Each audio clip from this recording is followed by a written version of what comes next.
launched multiple games, and we're going to be here talking about his game, a most recent game, Macaron, and also Kickstarter and marketing. So, hi Tate, welcome to the show. Hi, Alan. Thank you for having me. How are you? Perfect. Well, I'd love it if you could kind of tell us about yourself and about the game that we're going to be kind of chatting about today. Okay. So I was born in Taiwan, and my family moved to LA a long time ago, and so I grew up here, with the high school, college, and I started playing games, board games, maybe. Well, my first game was probably Axis and Allies, so that's a long, long time ago. That's like 30 years ago, maybe. But that's for more US games. I started to play more Euro games about 20 years ago. And then start to design games. I always like to design things, different products, and uh, and just somehow just feel like try a different uh, ways to play games that would fit my ideal, and so that's kind of how I started designing games. I do mostly self-publishing. Probably I have more than 10 games. I also license games in past 10, 15, 10, about 10 years, a little bit more than 10 years now. But mostly do self-publishing. And I more recent games are launched on Kickstarter. So that's how I get fundings to publish my games. That's really an interesting background here. You've done a lot in the game space. I'd love to understand. You mentioned before that you like creating things, working on products, inventing products, and things like that, or designing products and things. What were you kind of doing before you came into the game space? Well, I do a lot of computer.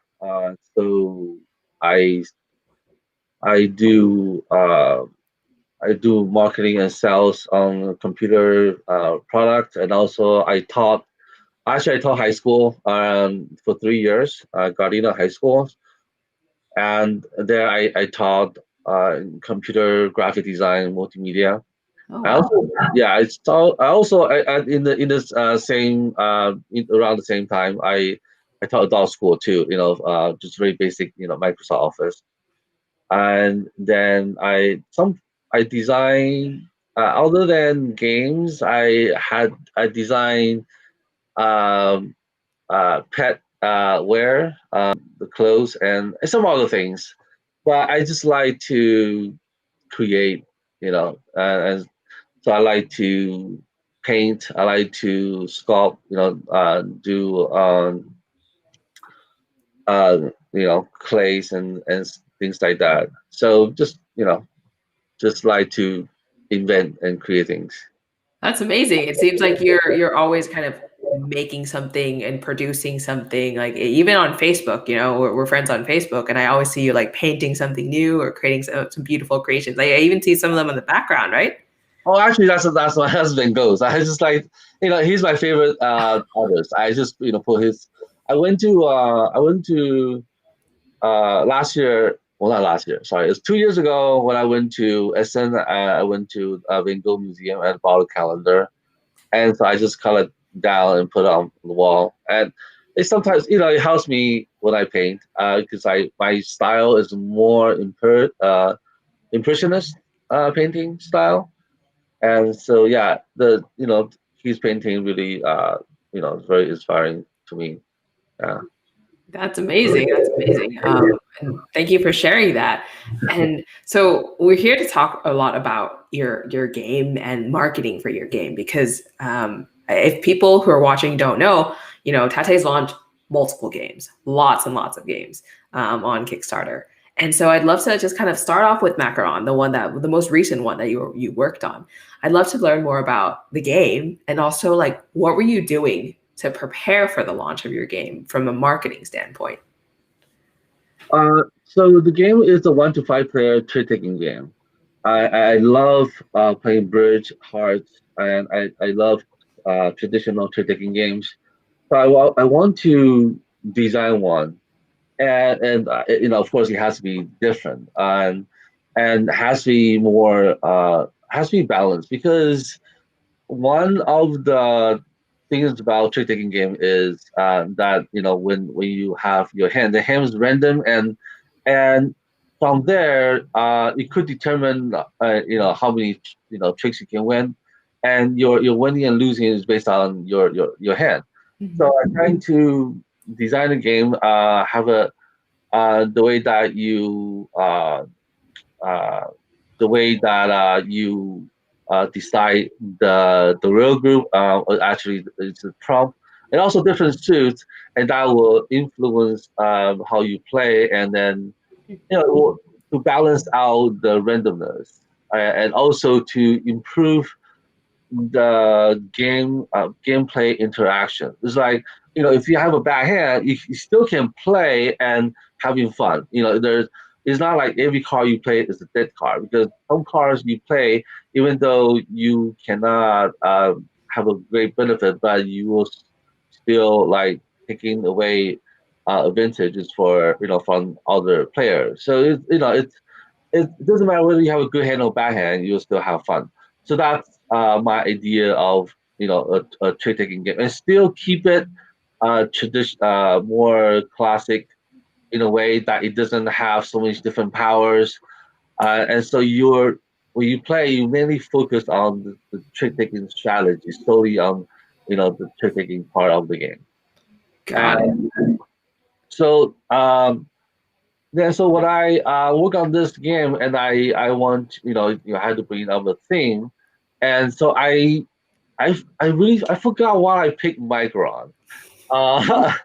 Uh, Were you maybe eating one at the time? Were you just kind of like, it's possible. It could be because I during that time it's already COVID, and I go to this boba store called Seven Leaf, and they have Micron. So I go there like maybe once a week, and I have Micron, like pretty often. So maybe that's one of the reasons. And also, in the game there's 7 suits, so I need uh, to have enough varieties. So Macaron is pretty good because you can have different flavors.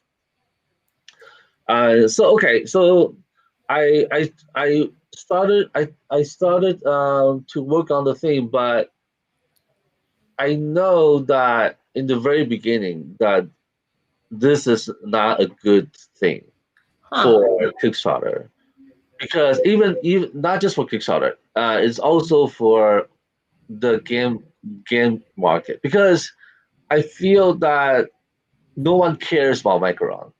It is like, if this is donuts, people will say, "Oh, it's donut." Like 90 people, I will hit 90% of people like donut, right? Yeah. Or this is like, or sushi. Sushi is super popular, right?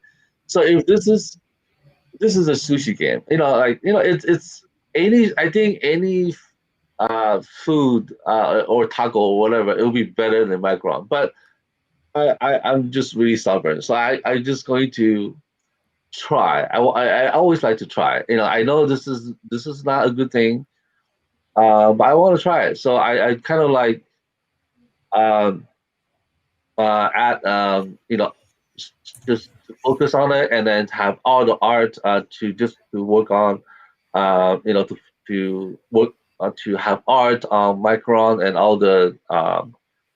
um, all the design elements to fit the theme.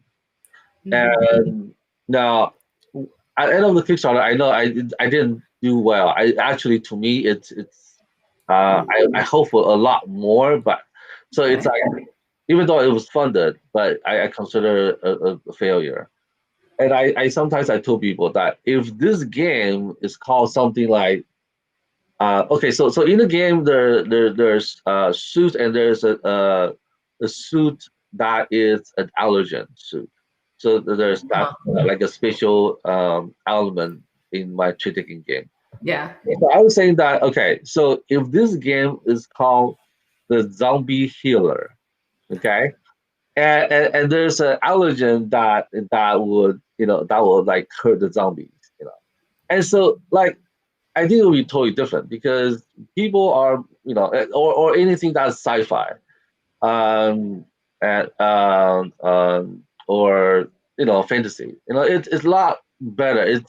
I'm pretty sure I will do so much better than Micron, but it's just like I it the stubborn side of me. I just want to go for it, and also because I really like to for this project.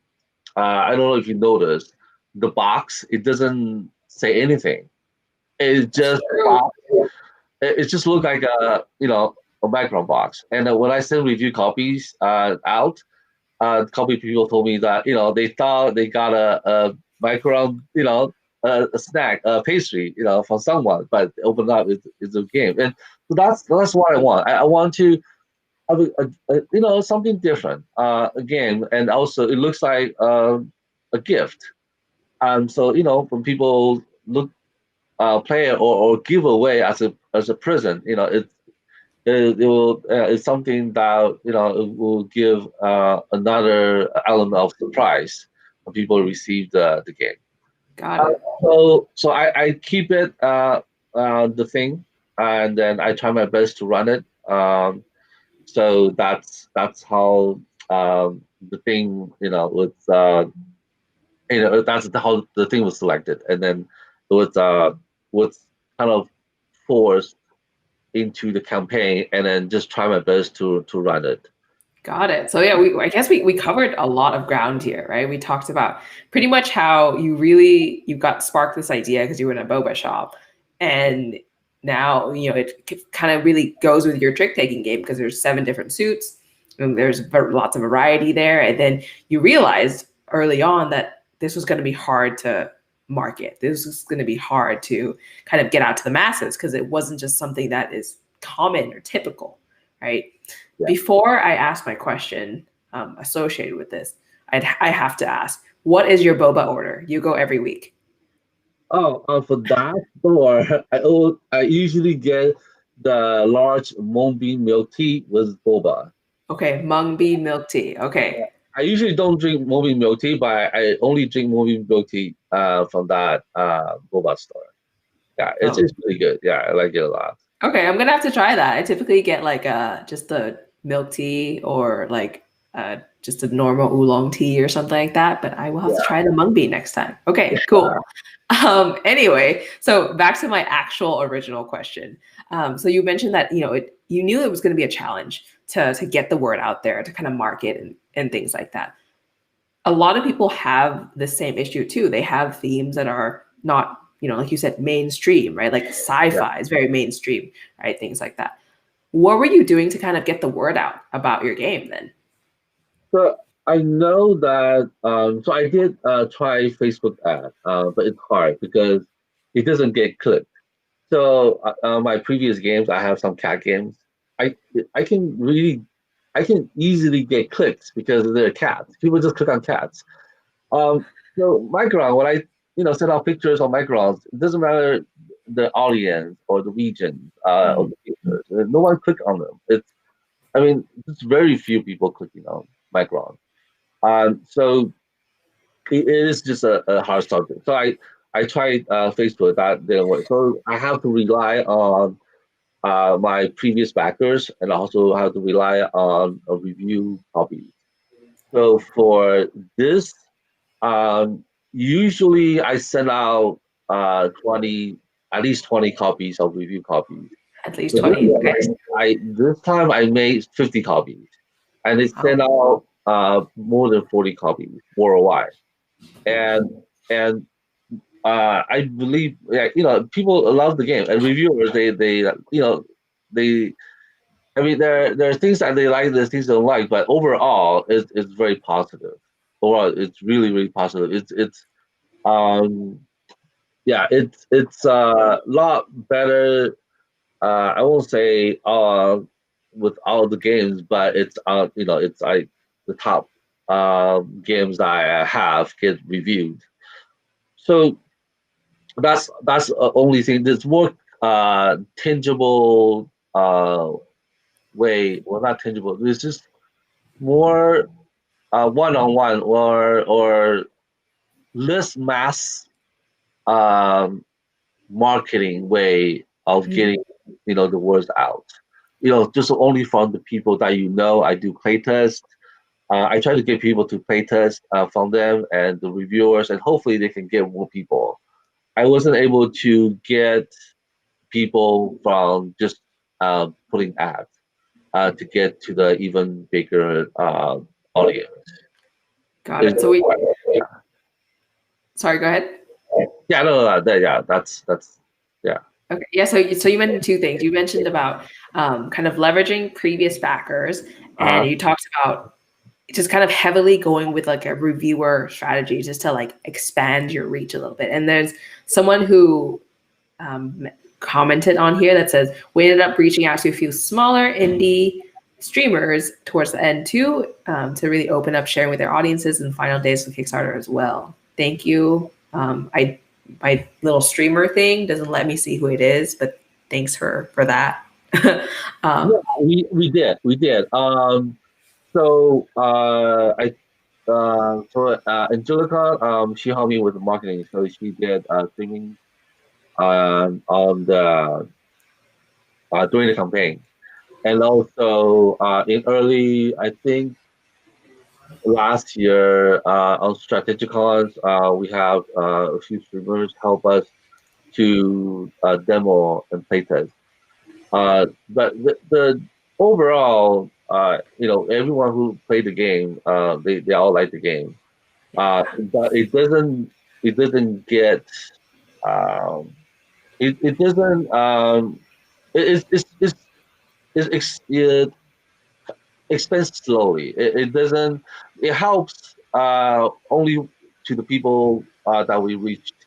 It doesn't go beyond that. So I mean, yeah. So it's streaming helps, but I think it's still, again, if this is a different thing, it will help a lot more. It doesn't matter what we do. It's just going to go beyond that. The people that we reach out to. Yeah. So yeah, I wanted to touch on each of the things that you mentioned that you did for Okay. marketing for your game here. I guess the biggest one, since you did 40 copies, is reviewers, right? How Yeah. did you pick and choose which reviewers? And also, when did you release those videos from reviewers? So we have. There's a lot of delay in this project, especially in the art area. If we had the art on time, we could have launched in October around Essen, but we Mhm. have to postpone a lot more weeks after that because the presidential election. So we didn't we decided to postpone at least I think 2 weeks after that. Uh, so if we can launch earlier, it'd be great. Yeah. So basically, the reviewers have their copies, I think, by end of October, and then Okay. they start to they start. We have people reviewers start getting the review copies. Some are further away. It takes like 2 3 weeks to get to them. So most of the people got their reviews before launch, and that's and so yeah, we have a lot of marketing resource on the reviews, and a lot of them, and they're all great. Uh, but it just I was kind of disappointed that it didn't. Even though I have so many review copy went out, but it didn't help that much. It should. And so again, I think the reviews are great, but it just the again I think is the thing. It's just not as attractive as any um, sci-fi or fantasy titles. Yeah, Got um, it. yeah. And when you got these reviews, do you usually kind of like will have the reviewers, you know, put the videos live when the project goes live on Kickstarter, or is it kind of before Kickstarter goes live? When do you have these reviewers release them? Since you have so many, you had so many. Yeah. So and also the campaign is only 2 weeks. So that means I have I have so many reviews that I can. So I can't. I and also I do a lot of updates, especially for this campaign. I do so. Every update we have a new review. I post a different review in the update. So we have more than enough to have something, some new reviews, videos, or blog or articles posted. So they get a lot of different uh, uh, you know uh, different information, marketing information. Like 3-4 times a week. So it's there's a lot of content out there. Yeah. Uh, so I really think that it should do so much better. But yeah. Got it. Got it. And another thing I wanted to ask about all the different things you did to market before the game actually comes to Kickstarter here is you talked about your previous audiences and kind of getting them into each of your new games as you go. What is it like communicating to your previous audiences? How do you kind of hype them up? What do you say to them? And also, how far ahead before a launch do you involve them? So for this time, I have a few Facebook pages, and then we put like Facebook events on our Facebook page. We did like at least a month ahead, and we also did drawings. So if they like our page or subscribe, they get raffle prices.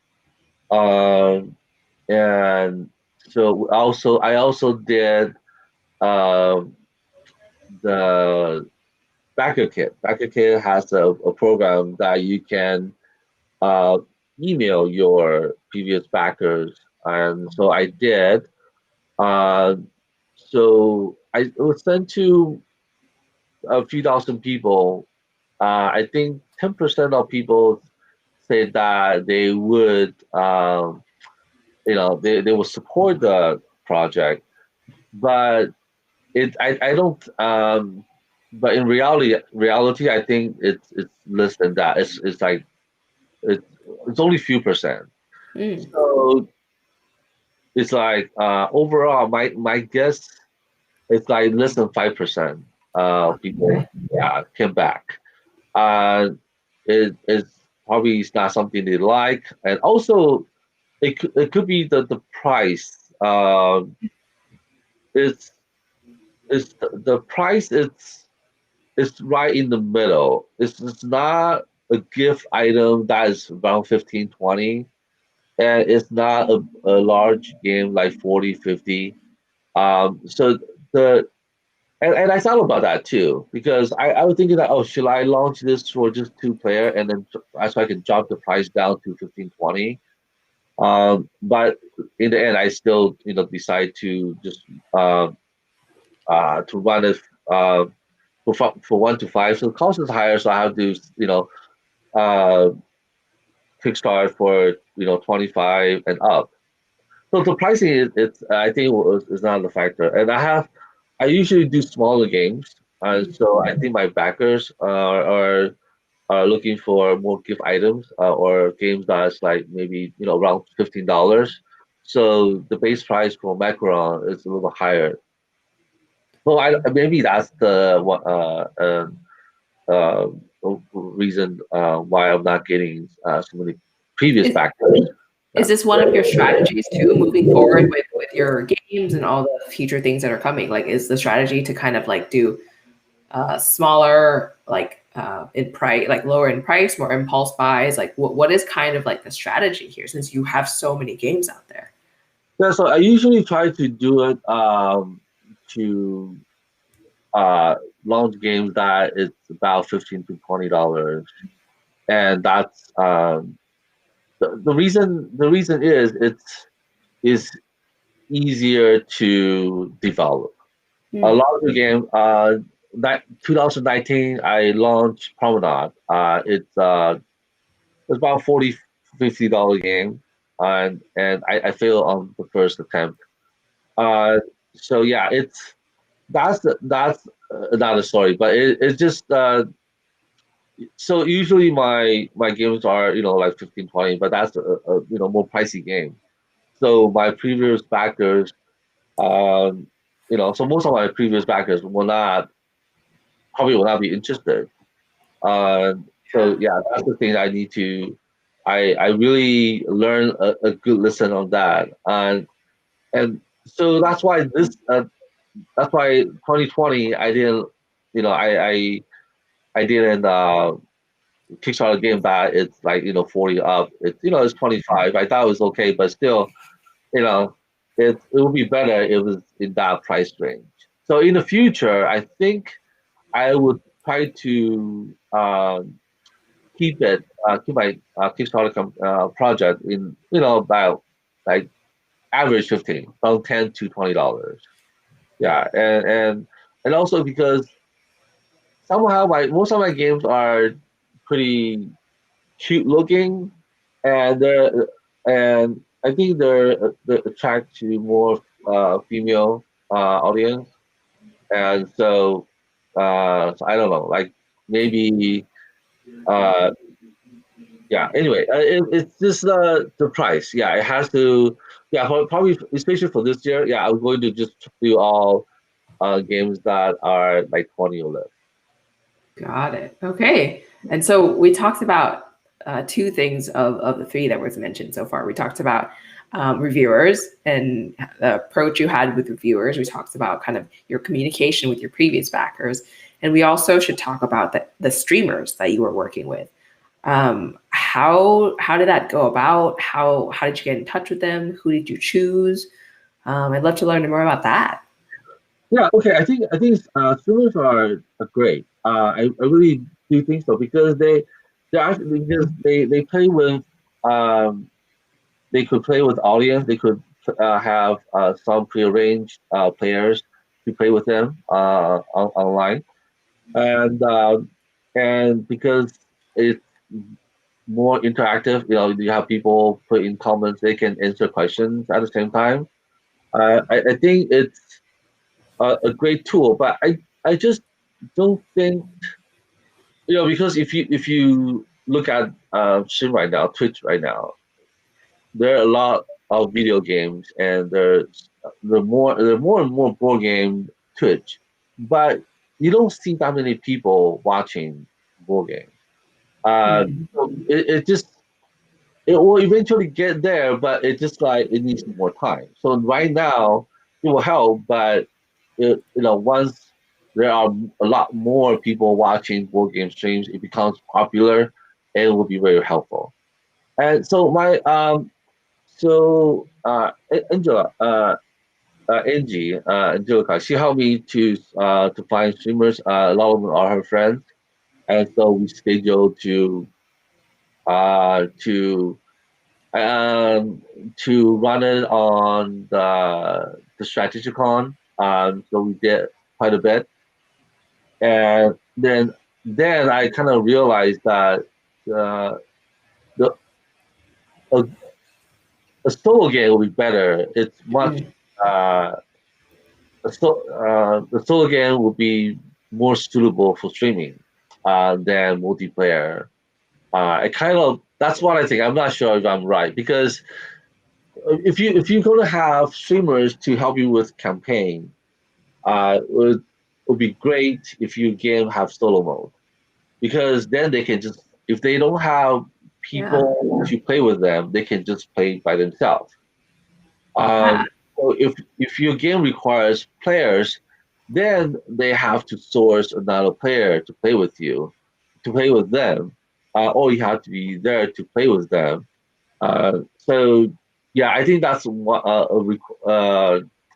kind of a good thing to have. So if your game has solo mode, you know, see if you can reach out to streamers, and then if they like the game, they can stream for you. And yeah, I think. it's good to have streamers and to stream your games. And honestly, any marketing that you do will help. And also the stream that you do, you can put a make a copy to put it on YouTube. And it and there's one that made by Amanda. She played with Michelle and Monique. Macaron is a small game, and it takes about 30 minutes to play, but they're just chatting and then having a lot of fun, and they spend like 2 hours playing one game. But it's really fun experience, and I hope people have a chance to look at it. It's if you want to learn the game, of course you're not going to watch that. But if you want to see people having fun playing games, that's something you can watch. So it's always good to have more video out there with your game, and then when people search your games, they can have more resource, to either to learn about your games or see, check out some strategy and see who's playing the game. And yeah, I'll uh, and streaming it's going to be uh, more and more important for board game industry. That's for sure. I'm pretty sure of that. Yeah. Yeah. So it's great that you're already kind of like going into that and making sure that your games are kind of out there being streamed and people can like find it on video and things like that. So that's amazing. And that is really insightful too about like solo games, right? About people can, a reviewer can just sit there and like stream their game or like record their game and kind of talk through it as they're playing the solo mode. So that, yeah, that's really, really, it was really insightful there too. Um, Out of kind of everything that you did for marketing for your game, this one and also the previous ones that you've launched, what kind of things were kind of the most effective when it comes to marketing? I will say that if you can find your audience on Facebook, I think that would be great. Um, if you if your game like what I said earlier, I had cat games and I can just you know set up categories and then put it on Facebook.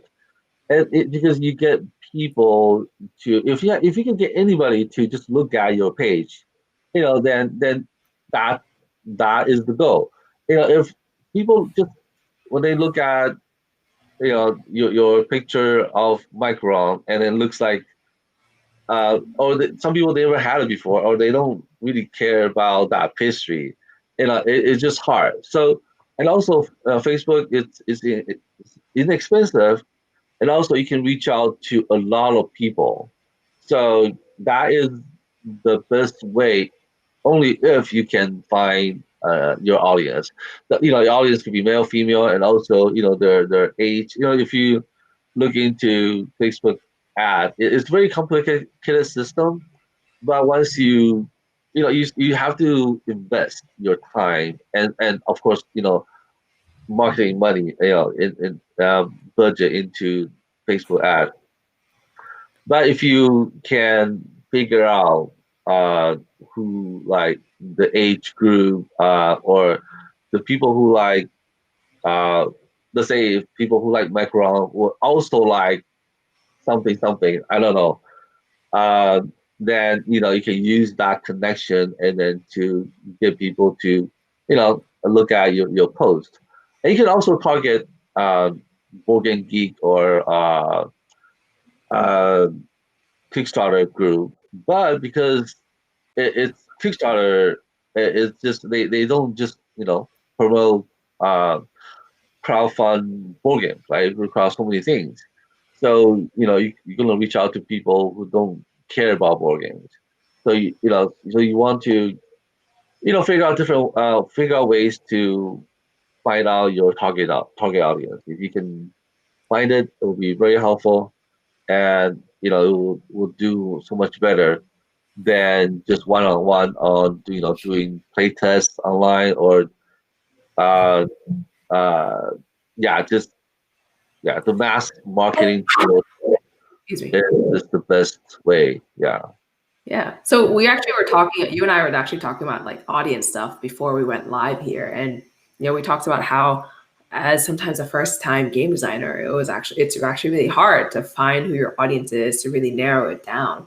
Like what kind of advice do you have for people after you've done all these games now? How should people get started? What should people do just to kind of hone that down a little bit more?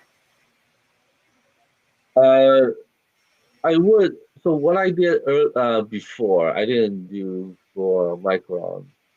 It's one thing that you can do is, let's say if you have uh I don't know, I would just say zombie. Okay, so you go to BGG and then look at zombie games and then see who did the reviews.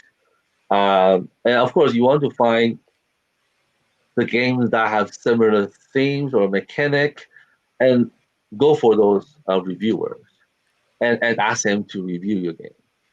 That's one. You kind of narrow down because if they did something similar, their audience might be interested in your product also. And you should like uh, at least 3 months before you launch, you start to do market testing on Facebook. You just put out um, just try to see any keywords or any image that you might interest people, and so that you can that's something that you can that asset is something you can continue to use or pivot you know to help you to find out who's your target audience or who's similar audience will be interested in your game. It's uh, so understand that your game category and mechanic it will be important if you are really searching into the board game geek list. The gamers that who likes that game might be interested in your game, and you can ask them to maybe play test online because now we play test online. It doesn't matter where they are. If they have time, they're interested, they can play your game. Um, so that and then they would if they like the game, they most people have social media. They can say, oh, I play someone else so and so's game. It's interesting. Their friends be interested to play, or whoever their followers would be interested to look at the game and to play test and then maybe back the game. So that that I didn't do that for Micron because there's no there are a couple Micron games, but they're not really helpful for me. They're not like super beneficial to me for me to go through that route. But other games, yeah. So if you know your game and then find similar games on Book and Geek. Look for reviewers and people who like those games. Talk to them. It's always great to have more people play test your game to give you suggestions, right? Uh, so yeah, that not just like sending games to reviewers. That's or focus on Facebook. Yeah, try Morgan Geek. It has a lot of resource. You just have to know you just have to go through it and then choose and pick, and hopefully that will work for you. Yeah, no, that's a really good kind of real tactical thing people could do. Like you said, like figure out what games are similar, see who's kind of like playing it, who's reviewing it, and like you can even search on Board Game Geek for stuff like that, and just going from there, seeing, hey, this person liked this game, and seeing if they would actually like your game too, because it's very similar. That's a really great way to start like conceptualizing for sure who your audience is. Thank you for that. Yeah, Yeah, and so this kind of about wraps this up here. So thank you so much for coming on and sharing your insights. If people want to learn more about the game and kind of find out more about what you do, where can they find you? so my website is down right now. So the best way is to My Facebook. You can find me Tate Wu T A hyphen T E last name W U. You can also email me TATEWU at gmail.com. I don't use Instagram that much anymore. So Facebook will be the best way to message me. And so yeah, and then Twitter. Yeah, I don't. I yeah, I don't tweet that much, but I do have a Twitter account. It's TATEWU1.